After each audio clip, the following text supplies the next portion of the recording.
Hello viewers, welcome to our channel. இன்னைக்கு நம்ம சேனலில் சுட சுட நல்லா ஆவி பறக்கிற மாதிரி ஒரு இட்லி பார்த்துடலாமா? வாங்க எப்படி செய்யறதுன்னு பார்க்கலாம். இந்த தட்டு வந்து குழந்தைகளுக்கு, இதில் வந்து நான் கீ அப்ளை பண்ணியிருக்கேன். இது வந்து எங்களுக்கு இதில் வந்து ஆயில் அப்ளை பண்ணியிருக்கேன். பாருங்க, தண்ணி நல்லா கொதிக்குது. தண்ணி நல்லா கொதிச்சோடனே ஃப்ளேமை கம்மி பண்ணி வச்சுட்டு இட்லி ஊற்றிக்கலாம். நான் இட்லி ஊற்றி எடுத்துகிட்டு வந்து இப்படி வைக்க மாட்டேன், டைரெக்டாக இதுக்குள்ளே வச்சு ஊற்றிடுவேன். ஏன்னா நான் எடுத்துகிட்டு வந்து வைக்கிறதுக்குள்ளே எல்லாம் அந்த பக்கமும் இந்த பக்கமும் சிந்திடும். அதனால் இந்த மாதிரி வச்சு ஊற்றிடுவேன்.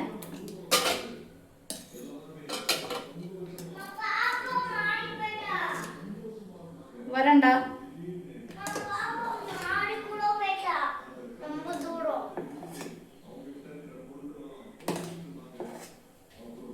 இந்த இட்லி ஊற்றிட்டோன்னா கரெக்டாக நான் ஒரு 10 மினிட்ஸ் தான் டைமிங் பார்த்துக்குவேன். 10 மினிட்ஸ்லேயே வெந்துடும், அதுக்கு மேலே வைக்க தேவையில்லை.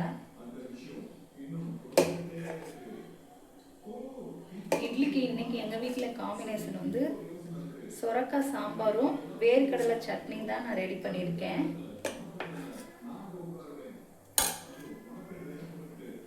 இட்லிக்கு வேர்க்கடலை சட்னி ரொம்ப நல்லாயிருக்கும். ரெகுலராக நம்ம தேங்காய் சட்னி தான் வைப்போம். வேர்க்கடலை சட்னி வச்சு ஒரு டைம் ட்ரை பண்ணி பாருங்கள்.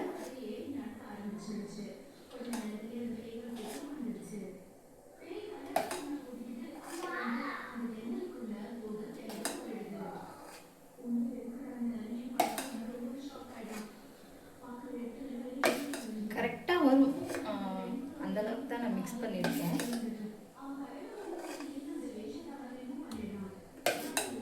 மாவு வந்து ரொம்ப கெட்டியாகவும் இல்லாமல் தண்ணியாகவும் இல்லாமல் இந்த கன்சிஸ்டன்சி இருந்தால் சாஃப்டாக வரும் இட்லி உங்களுக்கு வெந்து வரப்போ.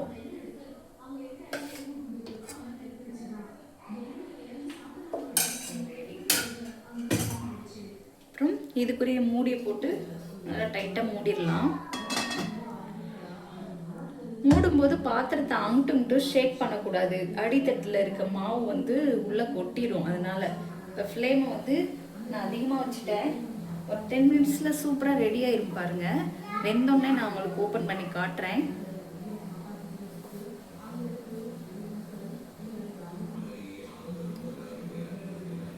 இந்த கேப்பில் வேர்க்கடலை சட்னி அரைச்சிட்டு வந்துட்டேன் பாருங்கள்.